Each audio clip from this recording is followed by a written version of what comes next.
Hi everyone. Today I have a column I wrote back in 1988, in March 1988, Larks versus Owls. Once upon a time, a lark married a female owl. As time went on, they produced 4 baby birds. Two larks and 2 owls. Of course, this mixture of different lives and temperaments meant beaks chirped and feathers flew at all hours of the day and night. Becky is our lark to the extreme. She flies from her bed between 5 and 5:30 each morning, no matter what. Her uncarpeted bedroom is over ours. I know exactly when my sweet but heavy-footed bird pops out of her nest. Robbie is one of our owls. He chooses to stay up late, watching thriller theater and sleeping in whenever possible. Though Becky enjoys waking up early, she prefers to have company as she waits for the sun to rise. Her way of achieving a needed companion is by being the noisiest lark in the neighborhood. She begins her day by cleaning her second floor bedroom, which means she moves her bed and dresser from one side of the room to the other. I never have to wait for my alarm clock. She sees to that. A lark can annoy an owl to no end. Just ask Robbie. Once this winter, wind gusts swirled snow into high drifts. School canceled classes.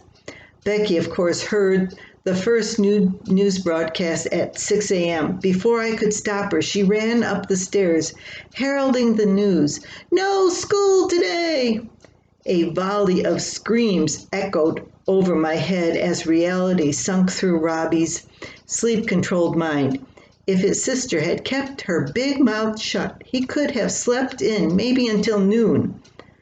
I was surprised he didn't kill her. Instead, he came downstairs to grumble all morning long about the cruelty of his sister.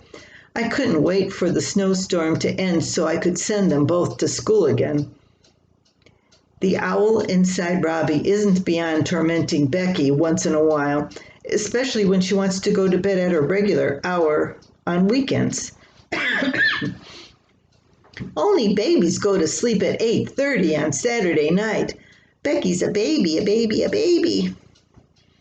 Our daughter doesn't take his teasing silently. Her screams rattle the windows. Imagine if we lived in an apartment.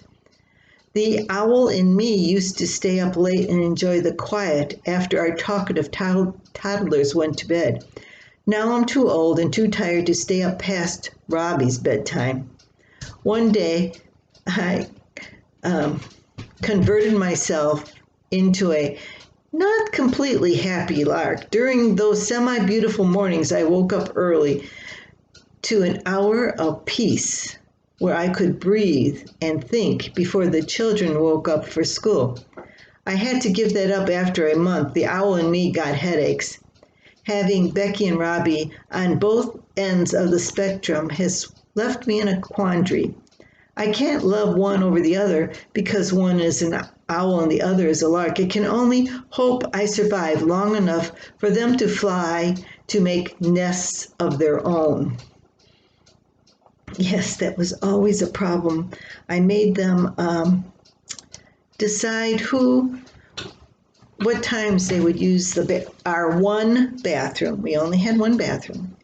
And they made up a chart. And of course, Becky got in there first for the early morning shift. And then when Rob was in there, he would just take his own sweet time. You don't know how long it took him to do his hair back then. But I was trying to burn my candle at both ends, trying to keep up with everybody early morning and late evening. It was difficult sometimes.